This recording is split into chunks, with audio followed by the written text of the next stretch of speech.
एक अजैन व्यक्ति बने जैन साधु साध्वी जी भगवंतों के स्वाध्याय गुरु। हमने पिछली कई प्रस्तुतियों में कई जन्म से अजैन व्यक्तियों के बारे में जाना है जिन्होंने जैन धर्म को अपनाया है और आज वे सुंदर आराधना भी कर रहे हैं। लेकिन आज हम एक ऐसे जैनतर यानी कि जन्म से अजैन व्यक्ति के बारे में जानेंगे जिन्होंने सिर्फ जैन धर्म को अपनाया ही नहीं बल्कि जैनों को जैन धर्म सिखाया भी है। पूरी जानकारी के लिए बने रहिए इस वीडियो के अंत तक। एक परिवार में मात्र परिवार का एक सदस्य भी यदि धर्म से जुड़ जाए तो पूरे परिवार में किस तरह से परिवर्तन आता है, ये आज हम बेंगलोर के कुमारा भाई की लाइफ स्टोरी से जानेंगे। बेंगलोर में निवास कर रहे एक तमिल परिवार में जन्म लेने वाले कुमारा भाई ने किस तरह से जैन धर्म को अपनाकर धर्म को जाना, समझा और कैसे एक पक्के जैन बने, आइए जानते हैं सिर्फ 4 पॉइंट्स में। पॉइंट नंबर 1, जब कुमारा भाई लगभग 17 से 18 साल के थे तब उन्होंने पढ़ाई के साथ साथ जॉब करने का तय किया और वे उनके घर के पास एक गुजराती जैन भाई सुरेश अजमेरा के यहाँ जॉब करने लगे। सुरेश भाई हर रोज कुमारा भाई को दुकान में व्याख्यान में सुनी हुई जिनवाणी सुनाते थे और उसके बदले में कुमारा भाई को उनकी मनपसंद चीज खिलाते थे। सुरेश भाई प्रवचन का अर्थ भी कुमारा भाई को समझ में आए उस तरह से समझाते थे।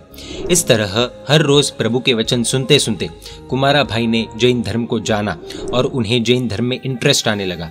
तब उन्होंने आजीवन यानी कि हमेशा के लिए नॉन वेजिटेरियन यानी कि मांसाहार का त्याग किया। पॉइंट नंबर 2, कुछ समय के बाद सुरेश भाई के श्राविका यानी कि उनकी पत्नी ने कुमारा भाई को नवकार मंत्र सिखाया जिसे सीखने में कुमारा भाई को 6 महीने का समय लग गया। उस दौरान बेंगलोर के गांधीनगर एरिया में श्री लब्धिसूरी जी समुदाय के 2 साध्वी जी भगवंत, परम पूज्य साध्वी जी भगवंत श्री हंस प्रभा श्री जी महाराज साहब एवं परम पूज्य साध्वी जी भगवंत श्री कल्पलता श्री जी महाराज साहब का चातुर्मास हुआ। सुरेश भाई की श्राविका कुमारा भाई को अपने साथ महाराज साहब के पास गोचरी इत्यादि की विनंती करने भी लेकर जाते थे और वहां से कुमारा भाई को जैन धर्म के तौर तरीके सीखने की इच्छा हुई। पॉइंट नंबर 3, कुमारा भाई प्रतिदिन महाराज साहब के पास जाने लगे और जैन धर्म की विविध चीजें सीखने लगे। कुमारा भाई प्रतिदिन सुबह जल्दी उठकर महाराज साहब के पास जाकर 2 सामायिक करते और स्वाध्याय भी करते थे, फिर पूजा करके घर आकर नाश्ता करते और फिर दुकान जाते थे। 10 साल तक उन्होंने इस रूटीन का पालन किया और महाराज साहब के पास जैन धर्म का पूरा स्वाध्याय किया। पॉइंट नंबर 4, कुमारा भाई अपने गुरु को पूर्ण समर्पित हो चुके थे। वे महाराज साहब को उनकी लाइफ की हर छोटी से छोटी डिटेल्स जैसे आज कहाँ पूजा करने गए, किन से मिले इत्यादि सब बताते थे और कोई भी काम करने से पहले महाराज साहब से पूछते और सलाह लेते। ये तो हमने जाना कि किस तरह से कुमारा भाई जैन धर्म से जुड़े। अब जानते हैं कि धर्म से जुड़ने के बाद कुमारा भाई ने किस तरह अपने जीवन में जैन धर्म को इम्प्लीमेंट किया था, सिर्फ 11 पॉइंट्स में। पॉइंट नंबर 1, कुमारा भाई जब साध्वी जी भगवंत के पास पढ़ाई करने जाते थे तब वे हर संडे को देसावगा से यानी कि 8 सामायिक करते थे और शाम को दुकान के गोडाउन में जाकर शाम का प्रतिक्रमण और एक सामायिक करते थे जिसमें पूरे दिन क्या पढ़ा उसका रिविजन करते थे। पॉइंट नंबर 2, कुमारा भाई के परिवार को यह मालूम नहीं था कि वे जैन धर्म से जुड़े हैं। उन्हें बस इतना पता था कि वे जैन मंदिर जाते हैं और कुछ बुक्स आदि पढ़ते हैं। जब कुमारा भाई का कर्म ग्रंथ का स्वाध्याय पूर्ण हुआ तब उनके घर में पता चला कि उन्होंने अपने हृदय में जैन धर्म को बसाया है।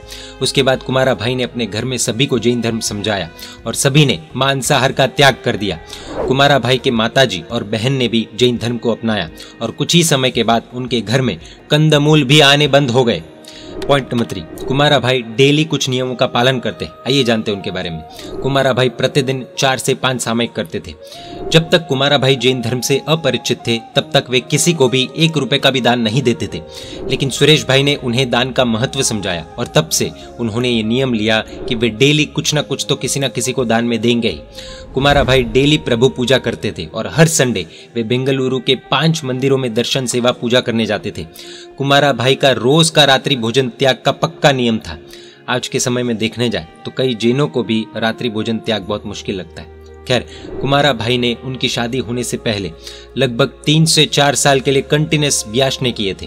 पॉइंट नंबर 4, कुमारा भाई हर साल कंपल्सरीली अपने परिवार के साथ वर्ष में 10 दिन के लिए तीर्थ यात्रा पर जाते थे जिसमें पालीताना तो फिक्स था ही और साथ ही साथ अन्य तीर्थों में भी जाते थे। यह जानने जैसी बात यह है कि वे किसी भी मंदिर में बिना पूजा किए नहीं रह पाते थे। मंदिर अगर मंगल होता यानी कि बंद होता तो किसी को बुलाकर मंदिर खुलवाते और फिर पूजा करके ही आगे बढ़ते। पॉइंट नंबर 5, कुमारा भाई का जन्म साउथ में होने से उन्हें तमिल, तेलुगु और कन्नड़ा भाषा अच्छी तरह से आती थी। इंग्लिश भी बहुत अच्छे से आती थी और जैन धर्म से जुड़ने के बाद उन्होंने हिंदी, गुजराती, मारवाड़ी, प्राकृत और संस्कृत भाषा भी अच्छी तरह से सीख ली थी। कुमारा भाई के पास संस्कृत में एमए की डिग्री भी थी। इस तरह उनकी इन 9 भाषाओं पर बहुत अच्छी पकड़ थी। पॉइंट नंबर 6, कुमारा भाई ने जैन धर्म का इतने अच्छे से स्वाध्याय किया था कि वे जैन साधु साध्वी जी भगवंतों को भी पढ़ाते थे, यानी कि वे जैन धर्म में एक विद्या गुरु बन चुके थे। पॉइंट नंबर 7, बेंगलोर में पधारे हुए लगभग सभी साधु साध्वी जी भगवंतों को कुमारा भाई ने स्वाध्याय करवाया है।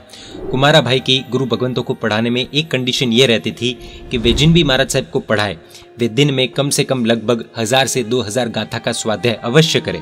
कुमारा भाई का एक ही मोटिव रहता था कि सभी गुरु भगवंत सिर्फ स्वाध्याय ही न करें बल्कि उस स्वाध्याय को, ज्ञान को अपने जीवन में उतारे भी। पॉइंट नंबर 8, कुमारा भाई को स्वाध्याय करना और करवाना इतना पसंद था कि वे बेंगलोर के किसी भी क्षेत्र में, कोई भी महात्मा क्यों ना हो, हर जगह स्वाध्याय करवाने जाते थे। यहाँ तक कि वे 2 व्हीलर द्वारा बेंगलोर से सुशील धाम भी, यानी कि ऑलमोस्ट 30 किलोमीटर्स सिर्फ गुरु भगवंतों को स्वाध्याय करवाने जाते थे। पॉइंट नंबर 9, सबसे इंपॉर्टेंट बात, कुमारा भाई कोई अरबोपति नहीं थे। कुमारा भाई का बिजनेस बहुत ही नॉर्मल और छोटा था, लेकिन उसके बावजूद भी उन्होंने कभी भी किसी गुरु भगवंत को स्वाध्याय करवाने का 1 पैसा भी नहीं लिया। यस, 1 पैसा भी नहीं। उनका कहना था कि अगर किसी को उनका समझाया हुआ एक अक्षर भी समझ में आ जाए तो उनके लिए वो दुनिया का पूरा सोना भी बेच दो तो भी जितने पैसे न आ पाए उसके बराबर है, यानी कि अमूल्य है। इतना ही नहीं, वे स्वाध्याय करवाने के बाद गुरु भगवंतों को धन्यवाद देते थे कि आपकी वजह से मेरा इतना स्वाध्याय हो पाया, आपने मुझे स्वाध्याय करवाने का यह अद्भुत मौका दिया, लाभ दिया इत्यादि। धन्यवाद भी सिंपल तरीके से नहीं, गुरु भगवंत की स्तुति करके गा कर देते थे। गुरु भगवंत और शुद्ध ज्ञान के प्रति कुमारा भाई का कितना अद्भुत अहोभाव है, देखने जैसा है। पॉइंट नंबर 10, कुमारा भाई को जिन शासन के प्रति अद्भुत खुमारी थी, वे शासन के विरुद्ध एक शब्द भी नहीं सुन सकते थे। वे अगर किसी बच्चे को पूजा करने के लिए जाते हुए देखते थे तो कहते थे कि ये मेरे शासन का बच्चा है, ये 3 लोग के नाथ की पूजा करने के लिए जा रहा है, इसलिए ये कोई सामान्य बच्चा नहीं है। उनके पास दोष दृष्टि नहीं बल्कि गुण दृष्टि थी। वे हर किसी में उनके गुणों के दर्शन करते थे, फिर चाहे वो भिखारी ही क्यों ना हो। भिखारी को भी ये कहते थे कि ये भिखारी है तो क्या हुआ, इसे मनुष्य भव तो मिला है ना, इसने पूर्व भव में अवश्य पुण्य किया है, इसलिए इसकी जितनी अनुमोदना की जाए वो कम है। पॉइंट नंबर 11, कुमारा भाई अपनी लाइफ में तो जैन धर्म के सिद्धांतों का, नियमों का स्ट्रिक्ट पालन करते ही थे और साथ ही उनके संपर्क में प्रतिदिन जितने भी व्यक्ति आते वे उस व्यक्ति को और उसकी लाइफस्टाइल को समझकर उसे कुछ न कुछ पचखाण देते, यानी कि नियम अवश्य देते थे। अगर टाइम न हो तो पूरे दिन में सिर्फ 5 मिनट ही स्वाध्याय करना और जितना भाव हो उतना दान अवश्य देना आदि, इस तरह से नियम देते थे। ये तो हमने कुमारा भाई के जीवन की कुछ बातें जानी। इसके अलावा भी कुमारा भाई में कई छोटी बड़ी क्वालिटीज थी। कुमारा भाई ने जैन धर्म से जुड़कर, धर्म को समझकर खुद का जीवन तो परिवर्तित किया ही और साथ ही साथ उनके परिवार वालों का भी जीवन परिवर्तित किया। वो कैसे, आइए जानते हैं सिर्फ 7 पॉइंट्स में। पॉइंट नंबर 1, कुमारा भाई के माताजी सरोजा जी को जब कुमारा भाई के जैन धर्म अपनाने की बात पता चली थी तब उन्होंने भी जैन धर्म को अपनाया और अपनी लाइफ में जैन धर्म के सिद्धांतों को उतारा भी। उन्होंने आजीवन के लिए मांसाहार और कंदमूल का त्याग भी किया। वे डेली प्रभु के दर्शन, सेवा, पूजा करते हैं, नित्य सामायिक और स्वाध्याय करते हैं और डेली रात्रि भोजन त्याग भी करते हैं। उनकी उम्र अभी 75 ईयर्स की है, इसलिए शारीरिक अस्वस्थता के कारण वे कभी कभार मंदिर जाना चूक जाते हैं, लेकिन बाकी आराधना में कोई कमी नहीं आई है। माता सरोजा जी ने कुमारा भाई को धर्म का पालन करने में फुल सपोर्ट किया था। पॉइंट नंबर 2, कुमारा भाई की 2 बहनें हैं। उनमें से राजेश्वरी बहन ने भी जैन धर्म को अपनाया और आजीवन के लिए मांसाहार का त्याग किया। उनकी बहन ने साध्वी जी भगवंत के पास रहकर स्वाध्याय भी किया और उनका स्वाध्याय लगभग चैत्यवंदन भाष्य तक कंप्लीट हो चुका है। उनकी बहन राजेश्वरी जो तमिलनाडु के तिरुवन्नामलई के अरानी एरिया में रहते हैं, उनके बच्चों ने भी जैन धर्म के संस्कार पाए हैं और उन्होंने भी कंदमूल का त्याग किया है और वे रोज प्रभु की सेवा, पूजा, स्वाध्याय भी करते हैं। उनके दोनों बच्चे मेडिकल साइंस की पढ़ाई कर रहे हैं। कुमारा भाई की बहन के घर पर प्रभु का मंदिर भी है जिसमें 18 अभिषेक की हुई प्रतिमा स्थापित की गई है और उनके परिवारजन नित्य प्रतिमा की वासक्षेप पूजा एवं परमात्मा भक्ति करते हैं। इतना ही नहीं, उनकी भावना है कि वो जिस एरिया में रह रहे हैं वहां पर जिनालय निर्माण करवाने की उनकी इच्छा है। मात्र परिवार के एक व्यक्ति का धर्म से जुड़ना कितने अद्भुत परिणाम दे सकता है, उसका ये ज्वलंत उदाहरण है। पॉइंट नंबर 3, कुमारा भाई की पत्नी जयंती बहन से शादी करने से पहले कुमारा भाई ने उनसे सिर्फ इतना कहा था कि क्या वे आजीवन मांसाहार का त्याग कर सकते हैं, जिसे जयंती बहन ने सहर्ष स्वीकार भी किया था। पहले के जमाने में स्मार्टफोन्स नहीं थे, इसलिए शादी से पहले कुमारा भाई और जयंती बहन लैंडलाइन पर बातें करते थे और तब कुमारा भाई उन्हें धर्म समझाते थे। आपको ये जानकर आश्चर्य होगा कि कुमारा भाई ने जयंती बहन को फोन पर नवकार मंत्र से लेकर करेमी भंते तक सूत्र सिखा दिए थे। आज तो कपल्स जानू बाबू सोना मोना बेबी आदि से ऊपर नहीं आते, लेकिन ये कपल फोन पर धर्म की बातें करता था। सच में अनुमोदनीय है। पॉइंट नंबर 4, कुमारा भाई और जयंती बहन शादी के 6 महीने के बाद पालीताना तीर्थ यात्रा करने गए थे। तब वहां पर परम पूज्य शील चंद्र सागर जी महाराज साहब की निष्ठा में अढ़ारिया होने वाला था। कुमारा भाई को अढ़ारिया करने की भावना हुई और उन्होंने अपनी पत्नी जयंती बहन के साथ अढ़ारिया किया। उस समय जयंती बहन को हिंदी भी नहीं आती थी। वे अढ़ारिया के दौरान महाराज साहब आदि सभी से साइन लैंग्वेज में बातें करते थे। नीवी या आइमिल करते समय भी कुमारा भाई और जयंती बहन आमने सामने बैठते थे, ताकि जो कुमारा भाई वापरते वही जयंती बहन भी वापर सके, क्योंकि उन्हें जैन तप के बारे में उस समय कोई नॉलेज नहीं था। कुमारा भाई की पत्नी जयंती बहन, जो मूल चित्तूर आंध्र प्रदेश से है, उनका स्वाध्याय 6 कर्म ग्रंथ तक हो गया है। अभी तत्वार्थ चल रहा है और वे पिछले 15 वर्ष से बहनों और बच्चों को पढ़ा रहे। वो दुकान भी संभालते हैं और दुकान में बच्चों को सामायिक करा के पढ़ाते भी है। पॉइंट नंबर 5, जब जयंती बहन प्रेग्नेंट थे तब उन्होंने जैन धर्म के सिद्धांतों का बहुत अच्छे से पालन किया। उन्होंने संपूर्ण प्रेगनेंसी के दौरान रात्रि भोजन नहीं किया। कुमारा भाई ने अपने बेटे का नाम संयम रखा है। जब संयम भाई 2 वर्ष के हुए तब से उन्होंने स्वयं ही रात को खाना छोड़ दिया था। पॉइंट नंबर 6, संयम भाई डेली स्कूल जाने से पहले एक सामायिक करते हैं, स्वाध्याय भी करते हैं और परमात्मा की सेवा पूजा करके ही स्कूल जाते हैं। और स्कूल से आने के बाद भी कंपलसरी एक सामायिक करते ही है।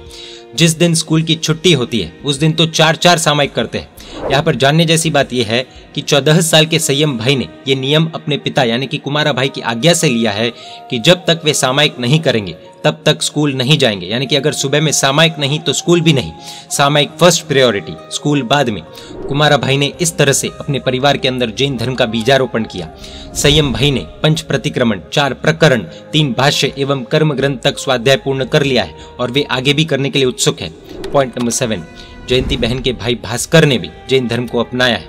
उन्होंने आजीवन मांसाहार का त्याग किया है और पिछले 18 साल से उन्होंने रात्रि भोजन का भी त्याग किया है।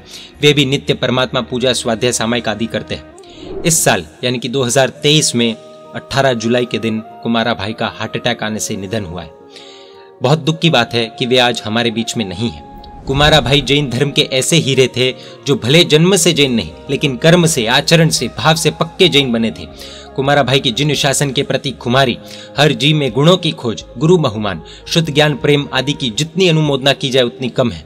उन्होंने जिन शासन के 4 स्तंभ यानी कि साधु साध्वी जी, भगवंत और श्रावक एवं श्राविकाएं सभी को ज्ञान की अमूल्य भेंट देकर सम्यक दर्शन, सम्यक ज्ञान और सम्यक चारित्र की बहुत सुंदर आराधना की थी। हम परमात्मा से यही प्रार्थना करते हैं कि उनका जीव जल्द से जल्द मोक्ष प्राप्त करे। जय जिन शासन, जय महावीर।